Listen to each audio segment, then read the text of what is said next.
அத்தா, நான் யாருங்க என்ன கெட்டணுங்கன்னு நினைச்சது இல்ல அத்தா. நானும் என் பையனு சந்தோஷமா இருக்கணும்னு தான் அத்தா நான் என் பையனுக்கு கல்யாணம் பண்ணி வச்சேன். இன்னைக்கு நான் கஷ்டத்தை தவிர எதையும் நான் அனுபவிச்சது இல்ல அத்தா. எனக்கு ஒரு நல்ல வேலையை காட்டாத்த என் பையன் நான் ரொம்ப கஷ்டப்படுறேன்.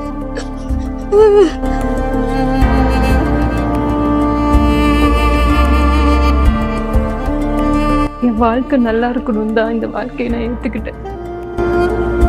என் பிரச்சனை இங்க யார்கிட்ட சொல்றதுன்னு எனக்கு தெரியல. நான் உன்னை நம்பிதான் இங்க வந்தேன். நீதான் என் பிரச்சனையை பார்த்துக்கோ.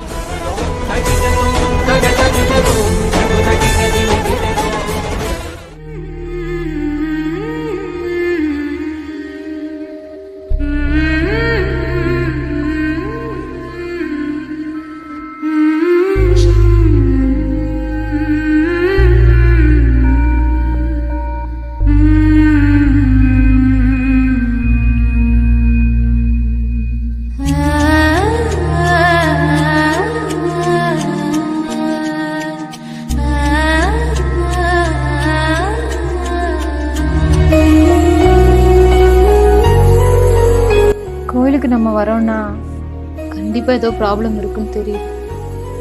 கடவுள் முன்னாடி உட்காந்து அழுதுட்டு இருக்கீங்கன்னா கண்டிப்பா உங்களுக்கு ஏதோ பிரச்சனை இருக்கு. வெளியில நம்ம எல்லாரும் வேற வேறன்னா கடவுள் முன்னாடி எல்லாரும் ஒண்ணுதான். உங்களுக்கு தோணுச்சுன்னா நீங்க உங்க பிரச்சனையை என்கிட்ட சொல்லலாம். நல்ல பொண்ணுன்னு நினைச்சுதான் நான் என் பையனுக்கு கல்யாணம் பண்ணி வச்சேன். கல்யாணம் பண்ண நாள்ல இருந்து என் பையன் கஷ்டத்தை தவிர வேற எதையும் அவன் அனுபவிச்சது இல்லை. அவன் சரியா சாப்பிட்டு 2 மாசம் ஆகுது தெரியுமா? அவன் வாழ்க்கையை நான் தான் கெடுத்தேன்னு ரொம்ப கஷ்டமா இருக்குது எனக்கு.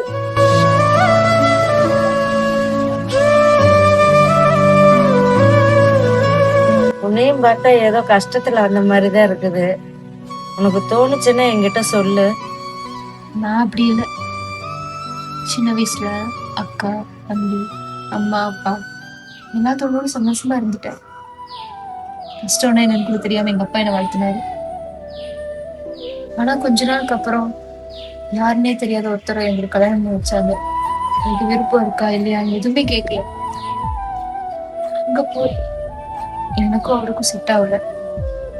அதுக்கப்புறம் அவர் நல்லாவே என்ன பாத்துக்கிட்டாரு. ஆனா என்னதான் அவர் நல்லா பாத்துக்கிட்டாலும் வீட்டுல இருக்க மாமியார் ஒருத்தவங்க நல்லா பாத்துக்கணும்ல. அவங்க என்ன பாத்துக்கல. எது செஞ்சாலும் குத்தம். நானும் வீடு கூட்டி வாசல் கூட்டி பாத்திரம் கழுவி எல்லா வேலையும் முடிச்சிருவேன். முடிச்சுட்டு உட்காரலான்னு போகும்போதுதான் ஏதோ ஒரு குறை சொல்லிட்டே இருப்பாங்க செஞ்ச வேலையில. ஏன்னா எங்க வீட்டுல அது கத்து கொடுக்கல எனக்கு. இந்த இடத்துல மாமியார் கத்து தரலாம்ல, எதுவும் குறை சொல்லாம. வரும்போது நாங்கெல்லாம் அதை கத்துக்கிட்டு வரல. அதனாலே இந்த விஷயத்த வீட்டுல சொல்லாம மனசுக்குள்ளேயே வச்சு வாழ்க்கையை நிம்மதியே இல்லை. இவ்வளவு என்கிட்ட சொன்னீல, இது உன் மாமியாட்ட கேட்கலாம்ல, கத்து கொடுங்கன்னு சொல்லாமல்ல. கேட்க மாட்டீங்க. ஏன்னா உங்களை மாதிரி இருக்கிற மருமகளுக்கெல்லாம் கௌரவம். கௌரவமா?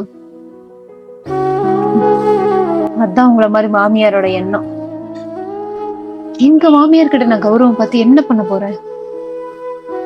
சொல்ல போனா எங்க பிறந்த வீட்டுல இருந்து எதுவும் கத்துட்டு வரலன்னு என் அம்மாவை யாரும் பேசிடக்கூடாதுங்கிற பயம்தான் இருக்கு. அது பேர் கௌரவம் கிடையாது. இவ்வளவு தூரம் நீங்க பேசுறீங்களே, உங்க மருமகனால்தான் உங்க வீட்டுல பிரச்சனைன்னு சொல்றீங்கல்ல.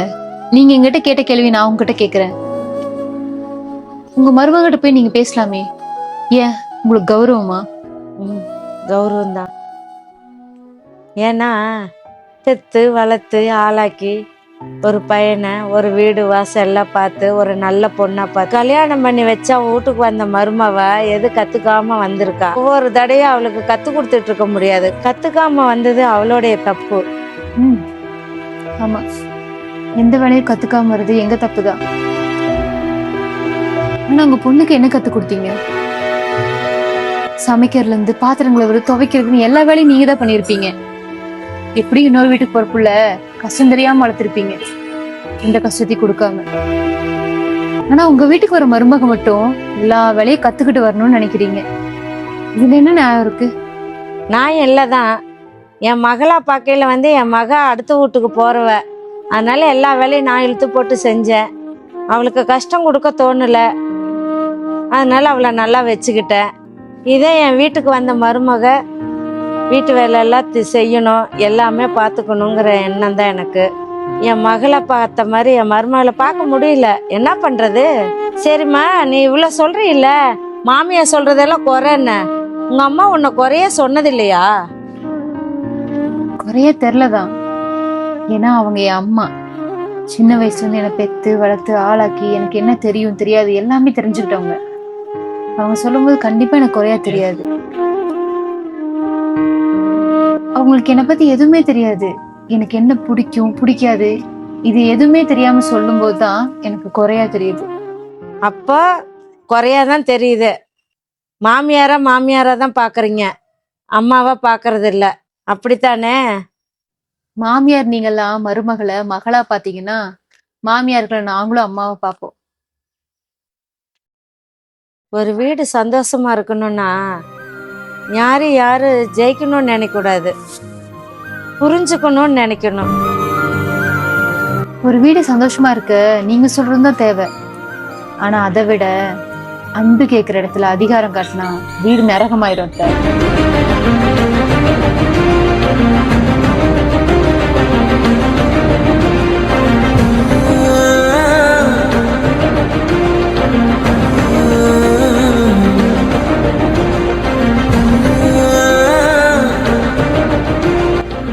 மன்னிச்சிருங்க, தப்பு இருந்தாலும். என் மேலேயும் தப்பு இருக்கு, என்னையும் மன்னிச்சிருமா.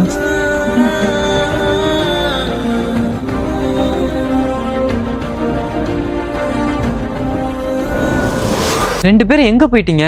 வீட்டுல சாய் கூட வச்சுட்டு போகாம.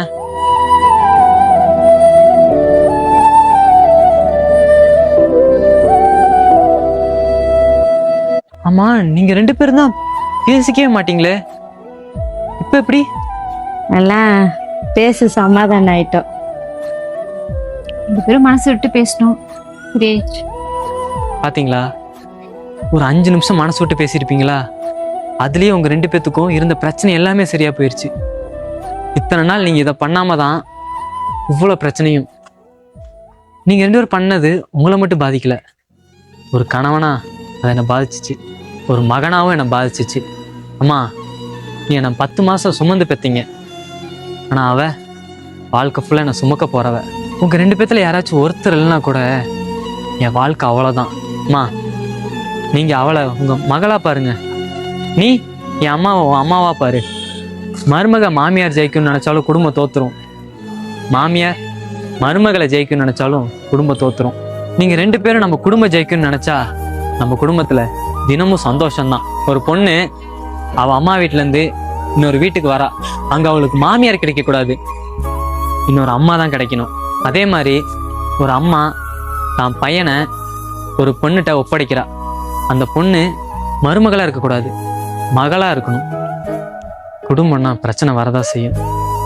அந்த பிரச்சனைக்கு அப்புறம் அந்த பிரச்சனையை அந்த குடும்பம் எப்படி ஃபேஸ் பண்றதுல தான் இருக்கு.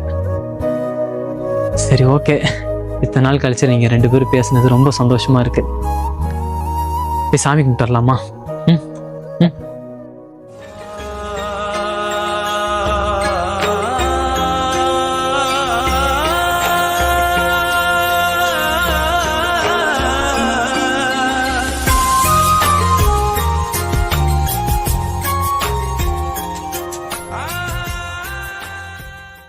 போலாமா?